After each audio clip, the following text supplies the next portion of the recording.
From childhood, we've all been taught a few important lessons. One, don't stare at the sun. Yeah, definitely causing permanent damage here.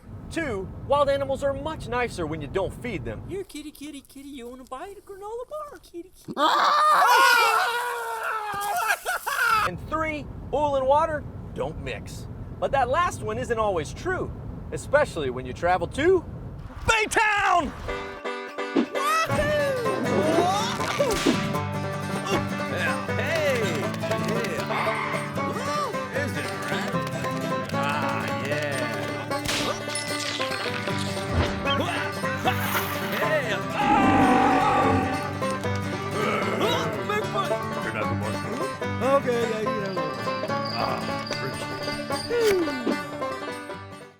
This episode was made for y'all with the help of our awesome partners. Check the caption for more info. The bayfront city of Baytown is a mere 25 miles east of downtown Houston on I-10, right on top of the Houston Ship Channel and just upstream from Galveston Bay. It may be right on the water's edge, but as with many highway front towns, if you stick to the highway, you'll miss the actual town completely and the fun of the bay it was built on. So in day tripper style, off the highway is the first place we're going, to visit the heart of Baytown in its historic downtown, which hopes its best days are still ahead, despite its rough exterior. So as you see, life isn't what it once was here in downtown Baytown, but that hasn't stopped some really cool businesses from moving down here to change all of that. First stop, Cork Grinders, a hip little bar built for however you take your own daily grind. Coffee or something stronger, and owned by Baytown revitalizer Chris Kelly. We wanted to open something down here in Baytown to kind of, bring back the historical parts of Baytown. As this used to be the booming place, it's kind of went down over the last 20, 30 years. So are you guys serving coffee and beer and wine all day, or is there sort of a time when it flips from one to the other? So Baytown's is a shift worker town. So we do have people that get off work at 6 a.m. They want a glass of wine, glass of beer, we give it to them. Oh, that's their happy hour, 5 o'clock somewhere time, right? It's gonna be a long day. I think I might just have a shot of espresso. That sounds pretty good. We can do that for you. Let me get you some right up. Perfect. There's just something about local spots and good local coffee. Almost wish I could hang out all day and be local. But the rest of downtown awaits. Just down the way is artist Ken the Dauber Pridgeon, keeper and painter at the Portrait of a Warrior Memorial Art Gallery, who has undertaken a task that extends way beyond Baytown. In the Bible, they say old men will have visions, and here's an old man, and I got a vision. A big vision to memorialize every fallen soldier of the war in Iraq and Afghanistan. And if you have ever seen one of these families receive one of these paintings, look into their eyes, you'd know why I kept doing it. Wow, so this is really healing through artwork. This is the healing brush. Ken's gallery is a must-stop. He is truly one of a kind, as were each of the soldiers he paints. But here's another one-of-a-kind place you'll only find in Baytown, the Trophy Barber Shop, founded in 1962 by avid sportsman Jimmy Carpenter, who hunted big game all over the world and used this as his literal trophy room. This has got to be the most unique barbershop in Texas. I mean, they've got a polar bear, folks.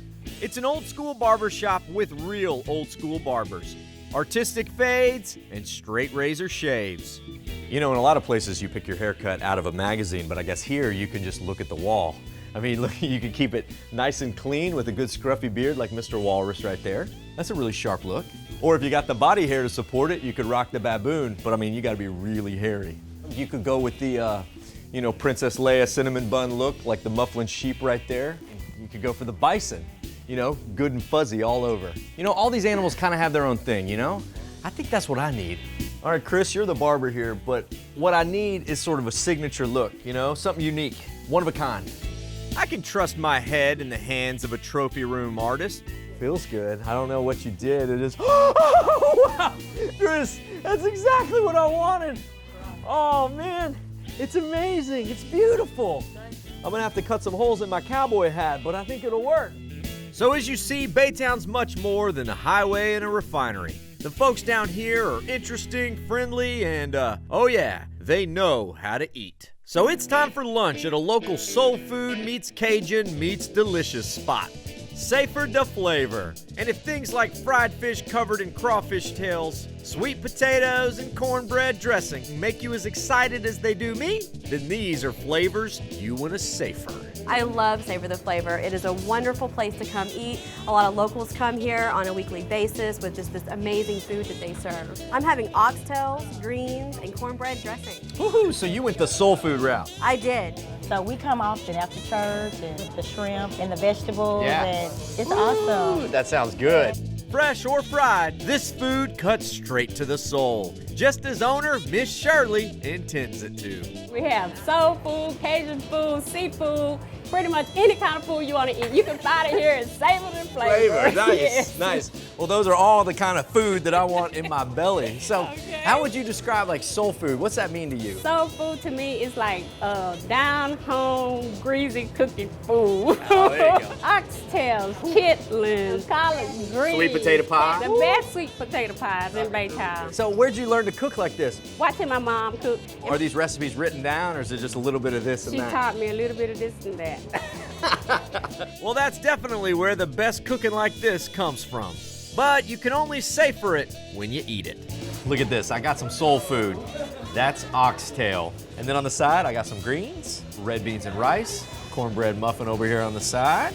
I don't know if you've ever had oxtail or not, but it is basically the most tender, juicy pot roast. Beefy, ricey, smothered in good old greasy gravy. And it couldn't be better paired than with some classic soul food sides, like greens. Been slow simmering in some bacon fat. Oh, good. Down here by the coast, gotta go for some red beans and rice. You know, I was raised not far from this neck of the woods, and this right here just tastes like home for me.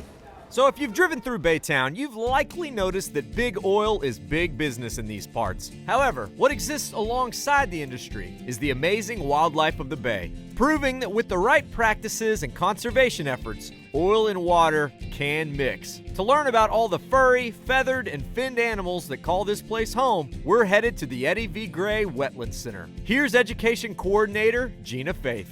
Man, this is a lot back here. I can tell this is a huge space. Yeah, our main purpose is an educational focus. So wetlands ecology mostly, and then we also look at the hydrologic cycle and how humans are impacting the wetlands and what we can do to protect them. Hydrological, that's a big word for me.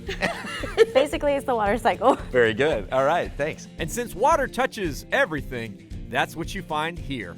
So all of these animals are native to this part of Texas? Most of them. Some of them might be migratory. And a lot of these birds are going to be visiting the wetlands at some point during their life. I've never seen one of these before. A surf scooter or scotter? Scoter. Scoter, of course, scoter. The Yes, one way I scoter. mispronounce it. So this is our Animals of the Night exhibit. We have different nocturnal animals in here, and we use this to illustrate the different types of wildlife that might be present in the wetlands when we're sleeping. This is a little less scary than camping out in the swamp and waiting for these to walk by. Whether you prefer your animal slithery or cute and cuddly, this is a hands-on experience. Woohoo, snakes. Lots and lots of snakes. You just handed that to me. There you go, you're holding a snake. I know you want to come on the road with us. And with the next exhibit, let's hope I can keep my hands on. It wouldn't be a real experience here at the Wetland Center unless you got to touch or hold an alligator. You're a little bit special, so I'll probably let you hold it. You're gonna let me hold an alligator? I'll let you hold one. I won't pass that up. So this is one of our baby gators. And there you go. Hey, there he goes. He kind of calmed down a little bit. Well, no, never mind. Uh-oh, he's trying to make a break. So these little guys bite just like the big ones? Well, they do bite. We're not gonna put our fingers near his mouth, so you should be okay. Deal. This one's actually very special. He's leucistic and kind of turned out with this really awesome color. Right now, they're camouflaged to blend in with the nest that their mother would have built for them. And then they become camouflaged to blend in with the water Exactly, later in because life. they get- Oh, this is cool. You feel that skin. I mean, They're pretty soft right now. They really are. Wow. Holding a baby alligator. I didn't expect to do that here today. That's awesome. You can learn a lot of stuff here, but some lessons must be learned in the wild. So we're headed to the Baytown Nature Center to see it all up close. All right, so this nature center is really huge. So there's a lot of ways to enjoy nature, but I thought about doing something that many of you may have never done in your life. Crabbing, oh yeah. Crabbing is super easy. You just need a couple things, no expensive equipment. Basically some string, a fishing net, and then some raw meat. Ha ha! Yes, our first crab. I think this guy's so small he'd probably fall through the net. You see this? You gotta use the raw meat, that way the juices are still in there.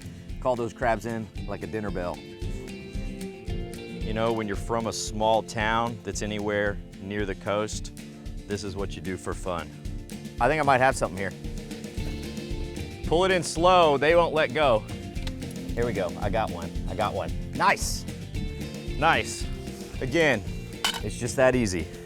Did you say 5 inches horn to horn? The legal limit. Never mind. Never mind. Well, he wasn't gonna hit the boiling pot anyway. It's a good thing I'm not fishing for dinner, just for fun. And these guys are definitely fun to fight. So I think this is gonna be the biggest guy we catch today, which is still highly undersized to make for dinner. But luckily, here in Baytown, you don't have to catch your own meal. Besides, I'm still stuffed from lunch. Where to next? We now interrupt this programming to remind you to like and subscribe. Now back to the road. Now, this part of Texas is actually pretty special. Not just for its nature or its food, but, well, without it, we may not have a Texas. You recognize that right over there? Yeah, that's the San Jacinto Monument, our next stop. Only problem is, Houston Ship Channel. Taxi? Highly unlikely. Yeah, I don't think tankers pick up hitchhikers, but we can do better anyway. So you may have seen the monument in the distance and wondered, how do you get there? Well, you can go the long way, or you can take the not so well known backdoor transport, known as the Lynchburg Ferry. All aboard. I think this is the smallest ferry in Texas. It has to be. Only 10 cars get to ride on this thing at a time. So right now we're crossing where the San Jacinto River and Buffalo Bayou meet. And this is very different from the ferry that takes you to Galveston, where you get off and you feed the seagulls. You cannot get out of your car here, but that's okay because the entire ride is only about 2.5 minutes. That's just long enough to see where we're headed. All right, that was short and sweet, but we've now crossed over to Porte. For our first stop, we're gonna visit a much different type of seafaring vessel, a 1914 dreadnought battleship to be exact, the Grand USS Texas. To tell us more, here's Restoration Supervisor Travis Davis. This is amazing. Isn't it though? Welcome to Battleship, Texas. Thank you, thank you. She served in 2 world wars, was at D-Day, Okinawa, Iwo Jima. That's She's amazing. the only battleship to have served in all 3 theaters of World War II. While she may have retired from military service in 1948, she's still seeing plenty of action, only now as a floating museum and Texas's largest gun show, of which there are 74 on board. This is incredible. So how big is this gun here? This is a 3-inch gun, so Okay. it'll launch a shell up to about almost 30,000 feet. Yeah, 3-inch gun's pretty big, but how about a 14-inch gun? As big as that gun looks from the front, it looks even bigger from the back. This is crazy. So these weren't bullets like we think of where the gunpowder's built in. Right. We had to basically create it. Right. There. First thing would happen would be a shell would come up. It would come up facing down. And then they would roll it into this tray here. And right here is a rammer, and it would ram it all the way up into the gun to where the back of the shell would engage the threads. And then while that was happening, up would come powder bags. The real ones would weigh 105 pounds a piece. They had to throw them up from the bottom? Passed them up by hand. Each powder bag weighed 105 pounds. There was a pole that would be pushed all the way into the gun. There was 4 bags at 105 pounds that made that 14-inch shell go 12 miles. Oh, this is crazy. During World War II, 1,800 sailors lived aboard this ship. But of course, not all of them sweated it out in steel rooms. Some had much better views. Hey, welcome to the navigation bridge on the Battleship, Texas. This is where the ship was steered from, navigated from. The captain would be here. You'd have a helmsman, about 10 other guys directing things, communicating. This is the scene of the ship's only combat casualty. Right there at the helm is where the gentleman was standing. So, Wow, so what happened exactly? below us is an armored conning tower and an armored box, basically. There was a shell, and it hit the top of that armored box, and it exploded, and all that force came upwards. Death was a risk everyone aboard had to live with. But it is incredible that in 34 years of service and 2 world wars, only 1 American lost his life aboard Battleship Texas. This ship has brought thousands of soldiers safely around the world and back home again. And I am proud to say that she is now safely in her true home, Texas. Well, the time has finally come to visit perhaps the most important piece of earth in Texas, the San Jacinto Battleground, the place where Texas indisputably became Texas, independent and sovereign, now marked by the tallest monument in America. And what better place to start our exploration than up at the top? Whew, look at that view. We're hundreds of feet above the San Jacinto battlefield, which gives you the best perspective of the final battle of the Texas Revolution. It had been a hard few months for the Texans. Since the first shots were fired in Gonzales, the Texans had declared independence at Washington on the Brazos and suffered terrible losses at both the Alamo and Goliad. The powerful Mexican army now marched across Texas, sending settlers running in fear and burning their possessions in what's now known as the Runaway Scrape. However, instead of running to safety in Louisiana, Houston turned his army south to face Santa Anna head-on at San Jacinto. Today, visitors see a battleship, a monument, and a state park. But of course, in April of 1836, none of it was there. The Texian Army, numbering 900 men, camped west near Buffalo Bayou. Across the field, less than a mile away, camped the Mexican Army, believing they had the Texans cornered. On April 20th, a small skirmish left 2 Texans wounded. And that same evening, 500 additional soldiers under General Post joined the Mexican camp. Santa Anna, confident the Texans would never strike his superior numbers, put no soldiers on watch. It would be his fatal mistake. At 3:30 in the afternoon on April 21st, obscured by trees and a small hill, the Texian Army assembled. With rifles ready, they charged. The unexpected onslaught sent the Mexican army into a panic.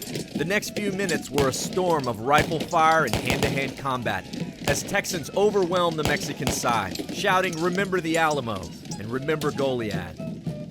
In a mere 18 minutes, the battle was over.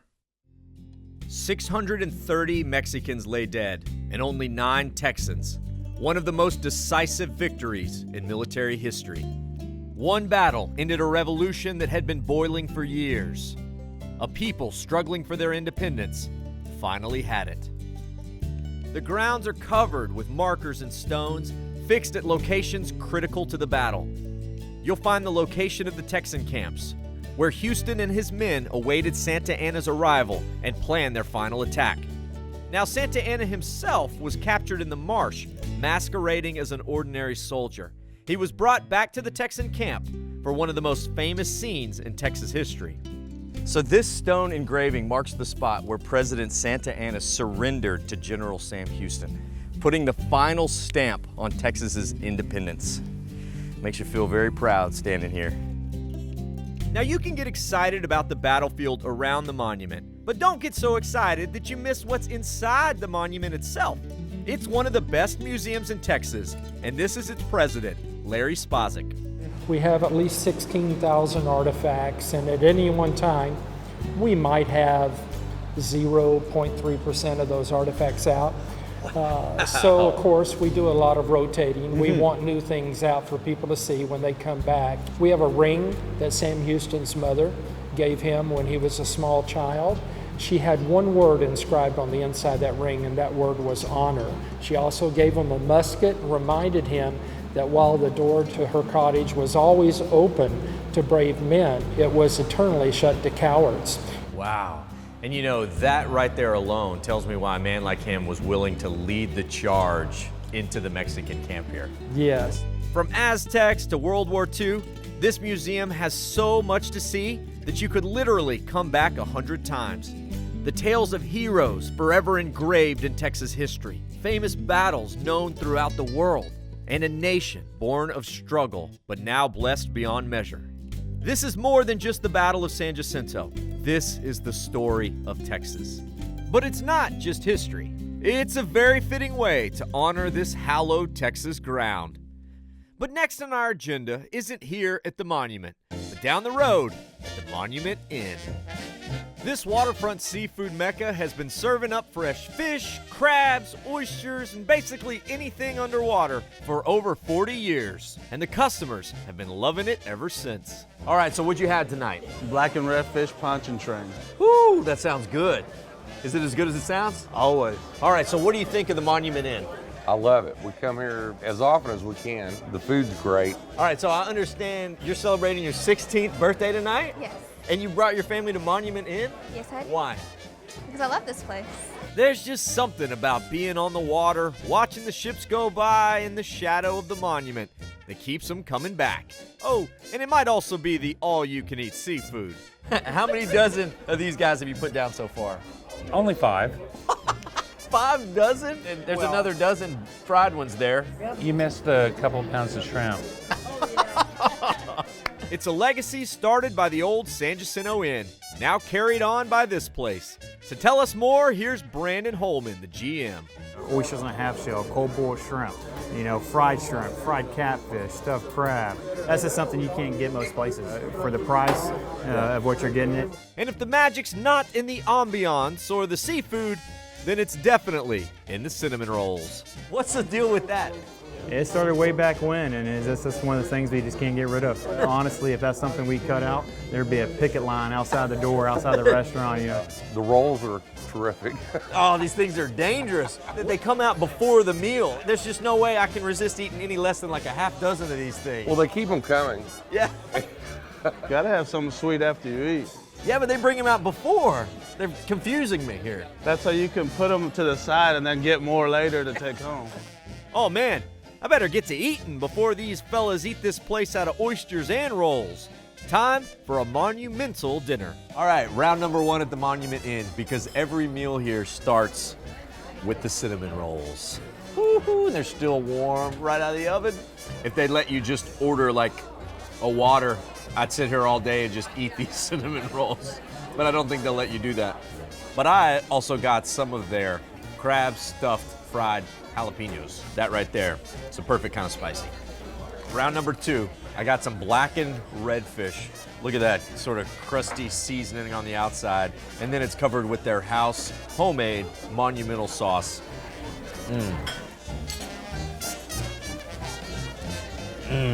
You got the spiciness of that blackened seasoning. You got the creaminess of this sauce, all the different flavors of seafood that's in it. I mean, this is cool. To my left, I've got the San Jacinto Monument. To my right is the Houston Ship Channel. As good as the food is, the view alone is worth coming for. Well, that about does it for dinner. But before we wrap the day, there's one last thing we're gonna check out. It's across town, and it looks like we're just in time for the party. Woo! There's a lot of cars out tonight at the Royal Purple Raceway. But this ain't just your normal car show. Because tonight, it's not how good your car looks. It's how fast your car is.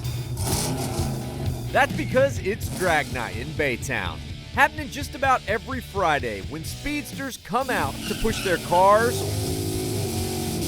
or bikes to the limit in a legal and, most importantly, safe environment. New or classic, it don't matter. The only thing that matters is your time in the quarter mile. Ooh. Smoking, man. You know what? The cool thing about what's happening here is that anyone can do it. And I got a car. Let's race. It's called having no fear of humiliation. And it's driven me to do some pretty ridiculous things, like racing a car loaded down with gear against a supercharged Porsche.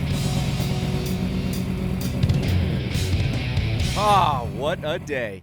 Towns like Baytown prove adventure is everywhere.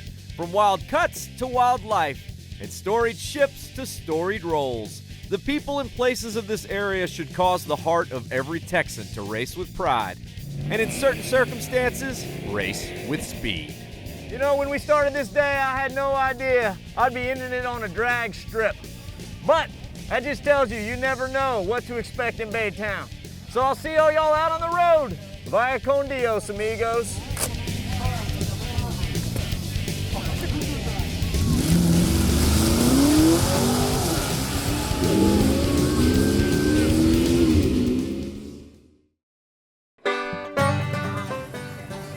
gonna take that on tonight, right here at the Royal Purple Raceway. 5.0.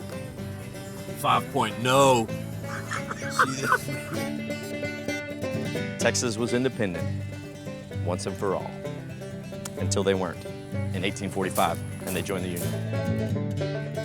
5, 4, 3, 2, 1, go ahead. Hi, Chip. Welcome to the. He said go ahead. Sorry. I don't know what these numbers mean, man. I think You're 82 miles per hour in the quarter mile. That's not bad. 82. Well, I mean, considering.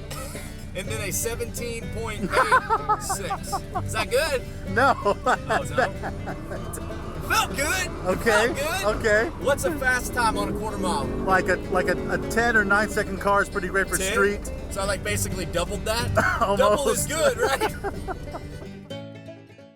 Howdy, y'all. Follow along with my adventures at Chet Tripper on Instagram and at The Day Tripper TV on Facebook and YouTube. Or head to thedaytripper.com for travel guides, past episodes, and info on our mobile app and Team Day Tripper. This episode was made for y'all with the help of our awesome partners. Check the caption for more info. Howdy, y'all. Chet the Day Tripper here. Thanks so much for tripping with us. Remember, while you're here, like this video, subscribe to our channel so that we can stay out there on the road and keep on tripping.